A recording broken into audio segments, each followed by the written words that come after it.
나의 기도하는 것보다 더욱 응답하실 하나님, 나의 생각하는 것보다 더욱 이루시는 하나님, 우리 가운데 역사하신 능력대로 우리들의 간구함을 넘치도록 능히 하실 주님께 모든 영광과 존귀 찬양과 경배를 돌릴지어다.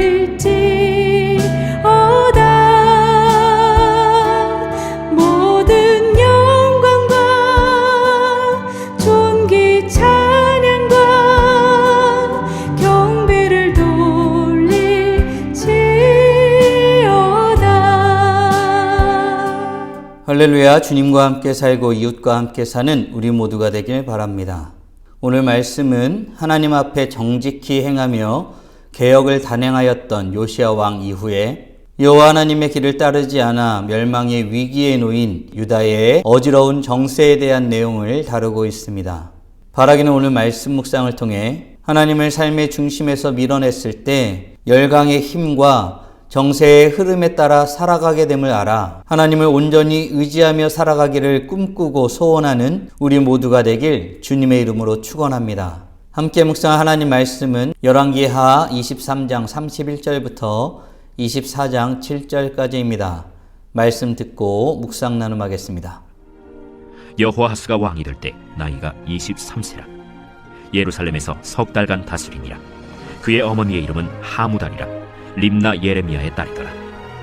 여호아하스가 그의 조상들의 모든 행위대로 여호와 보시기에 악을 행하였더니 바로 느고가 그를 하마 땅 림나에 가두어 예루살렘에서 왕이 되지 못하게 하고 또 그 나라로 은 100달란트와 금 1달란트를 벌금으로 내게 하고 바로 느고가 요시야의 아들 엘리야김을 그의 아버지 요시야를 대신하여 왕으로 삼고 그의 이름을 고쳐 여호야김이라 하고 여호아하스는 애굽으로 잡아갔더니 그가 거기서 죽으니라.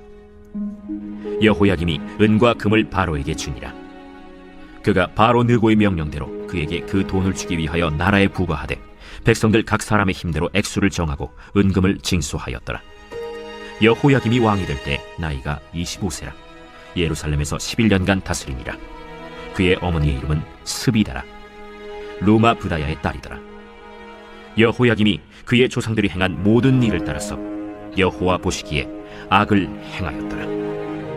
여호야김 시대에 바벨론의 왕 느부갓네살이 올라오매 여호야김이 3년간 섬기다가 돌아서 그를 배반하였더니 여호와께서 그의 종 선지자들을 통하여 하신 말씀과 같이 갈대아의 부대와 아람의 부대와 모압의 부대와 암몬 자손의 부대를 여호야김에게로 보내 유다를 쳐 멸하려 하시니 이 일이 유다에 임함은 곧 여호와의 말씀대로 그들을 자기 앞에서 물리치고자 하심이니 이는 므낫세에 지은 모든 죄 때문이며 또 그가 무죄한 자의 피를 흘려 그의 피가 예루살렘에 가득하게 하였습니다. 여호와께서 사하시기를 즐겨하지 아니하시니라. 여호야김의 남은 사적과 행한 모든 일은 유다 왕 역대 지략에 기록되지 아니하였느냐. 여호야김이 그의 조상들과 함께 잠에 그의 아들 여호야긴이 대신하여 왕이 되니라. 애굽 왕이 다시는 그 나라에서 나오지 못하였으니 이는 바벨론 왕이 애굽 강에서부터 유브라데 강까지 애굽 왕에게 속한 땅을 다 점령하였습니다. 오늘 말씀은 여호와 하나님 앞에 정직히 행하여 개혁을 단행하였던 요시야 왕 이후에 여호와 하나님의 말씀을 따르지 않아 멸망의 위기에 몰린 유다의 어지러운 정세에 대한 내용을 다루고 있습니다. 하나님 보시기에 정직히 행하였던 요시야 왕 이후에 여호아하스가 왕 위에 오르게 됩니다. 문제는 여호아하스가 그의 아버지 요시야의 모습을 본받지 않았다는 데에 있습니다. 여호아하스는 자신의 삶과 나라를 다스리는 데 있어서 여호와 하나님을 중심에 두지 않았습니다. 곧 그는 열강의 정세에 흔들리게 됩니다. 애굽의 바로 느고에 의해 폐위당하게 되고 결국 그는 애굽에서 죽음을 맞이하게 되는 신세가 되었습니다. 요아스를 폐위한 애굽의 바로 느고는 요시아의 다른 아들 여호야김을 왕으로 대신하여 세웁니다. 여호야김의 본래 이름은 엘리야김이었으나 애굽의 바로 느고가 여호야김으로 이름을 개명한 것입니다. 완전히 주권이 상실된 모습을 보여주고 있습니다. 이때 새로 세워진 왕 여호야김은 나라를 어떻게 다스렸을까요? 35절입니다. 여호야김이 은과 금을 바로에게 주니라. 그가 바로 느고의 명령대로 그에게 그 돈을 주기 위하여 나라에 부과하되 백성들 각 사람의 힘대로 액수를 정하고 은금을 징수하였더라. 아멘. 여호야김은 바로의 꼭두각시 역할을 제대로 합니다. 바로 느고의 명령대로 행하였습니다. 여호야김이라는 이름 자체가 여호와께서 세우신다는 뜻인데 그 이름대로 살지 못하고 바로를 여호와처럼 여기며 살았던 것 같습니다. 지금 여호야김은 애굽에 요구한 돈을 채우기 위하여 백성들에게 징수하게 됩니다. 이때 쓰인 징수라는 단어는 이스라엘 백성들이 애굽에 있을 때에 지푸라기도 주지 않고 벽돌을 구우라고 하며 엄하게 대하였을 때의 그 내용과 동일한 뜻입니다. 여호야김은 유다를 11년 동안 다스립니다. 그때에 바벨론의 왕 느부갓네살이 올라오게 됩니다.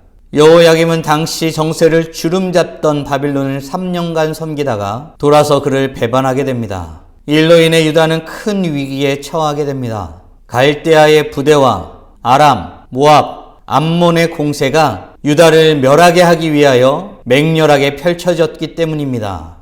나름대로 철저히 판단하여 애굽을 의지하였고 바벨론에게서 돌아선 것인데 도리어 그 선택은 열방의 위협 가운데 놓이게 되는 아주 무서운 시작이 된 것입니다. 사실 이 일은 선지자 에레미야를 통해서 전하신 하나님의 말씀을 믿지 아니하여서 일어난 일입니다. 예레미야 27장 8절에는 어떻게 말씀하고 있을까요? 함께 보시겠습니다. 여호와의 말씀이니라. 바벨론의 왕 느부갓네살을 섬기지 아니하며 그 목으로 바벨론의 왕의 먹이를 매지 아니하는 백성과 나라는 내가 그들이 멸망하기까지 칼과 기근과 전염병으로 그 민족을 벌하리라. 아멘. 지금 여호야김은 하나님의 말씀을 믿지 아니하고 자신의 판단과 자신의 경험에 의지하여 선택하고 결정하였던 것입니다. 선지자를 통해서 전해진 하나님의 말씀을 전혀 고려하지 않고 믿지 아니하고 제멋대로 선택한 것입니다. 하나님이 당시 모든 땅을 느부갓네살 왕에게 주었다는 사실을 그 주권적인 선언을 무시한 것입니다. 사랑하는 성도 여러분, 우리는 과연 무엇을 붙들고 살아가고 있습니까? 하나님의 말씀이 아니라 자기 지식, 경험, 판단, 예측을 믿고 나아가는 것은 참 위험한 일임을 우리는 알아야겠습니다. 만군의 여호와 하나님, 그분의 말씀을 믿고 의지하고 그것을 기준 삼아 살아가는 것이 얼마나 중요한 일인지 깨닫고 고백하고 그 뜻대로서는 우리 모두가 되길 주님의 이름으로 축원합니다. 그런데 이 모든 것, 유다가 위기에 처한 이 일들이 과연 무엇으로 말미암아 되었다고 성경은 말하고 있을까요? 24장 3절 4절입니다. 이 일이 유다의 임함은 곧 여호와의 말씀대로 그들을 자기 앞에서 물리치고자 하심이니 이는 므낫세의 지은 모든 죄 때문이며 또 그가 무죄한 자의 피를 흘려 그의 피가 예루살렘에 가득하게 하였습니다. 여호와께서 사하시기를 즐겨하지 아니하시니라. 아멘. 므낫세의 지은 죄 때문이라고 성경은 말하고 있습니다. 이는 단지 개인 므낫세에 대해서 말씀하시는 것만은 아닙니다. 하나님을 떠나 자신의 지식과 경험과 판단을 믿고 살아가는 모든 사람들을 대하여 말씀하시는 것입니다. 여호와는 죄의 확장성 안에 자신을 내어버려둔 그 사람들에 대해서 경고하고 있는 것입니다. 그들의 선택과 그들의 결정이 얼마나 무서운 결과를 가져오게 될 건지 미리 경고하고 계시는 것입니다. 여호와 하나님은 그들의 죄를 사하시기를 기뻐하지 않는다라고 성경은 말하고 있습니다. 사랑하는 성도 여러분, 오늘 우리는 여호와 하나님 앞에 정직히 행하여 개혁을 단행하였던 요시야 왕 이후에 여호와 하나님의 길을 따르지 않아 멸망의 위기 속에 놓여진 유다의 어지러운 정세에 대해서 묵상하였습니다. 하나님을 두지 않는 인생, 말씀을 중심에 두지 않는 인생이 얼마나 흔들리는지에 대한 말씀을 묵상한 것입니다. 질문을 통해 말씀을 정리하고 더 깊이 묵상해 보길 원합니다. 여호와 하나님을 삶의 중심에 두지 아니하면 흔들리는 인생을 살아가게 됨을 믿으십니까? 아울러 우리는 세상의 어떤 것보다 하나님의 말씀을 삶의 기준으로 삼아 살아가기를 소원하고 있습니까? 바라기는 오늘도 하나님을 또 하나님의 말씀을 삶의 중심으로 두지 않고 살아갈 때에 흔들리는 인생임을 알아 하나님의 말씀을 삶의 기준으로 두고 살아가기를 소원함으로 찬란하게 빛나는 하나님의 자녀들이 되시길 주님의 이름으로 축원합니다. 다 함께 기도하겠습니다. 살아계신 하나님 감사합니다. 하나님을 삶의 중심으로 두지 않고 하나님의 말씀을 가벼이 여기고 선택하고 판단하고 행하였던 결정이 얼마나 크고 무서운 결과들을 가져오는지 말씀을 통해서 묵상케 하심에 감사드립니다. 하나님의 말씀을 중심에 두지 아니하면 흔들리는 인생이 됨을 말씀을 통해서 확인하고 고백하게 됩니다. 주의 말씀이 우리의 삶에 영원한 그리고 분명한 유일한 기준임을 알고 주님의 말씀을 붙들고 살아가는 하나님의 자녀들이 되게 하여 주시옵소서. 하나님, 주의 말씀을 믿을 수 있는 믿음을 우리에게 허락하여 주시옵소서.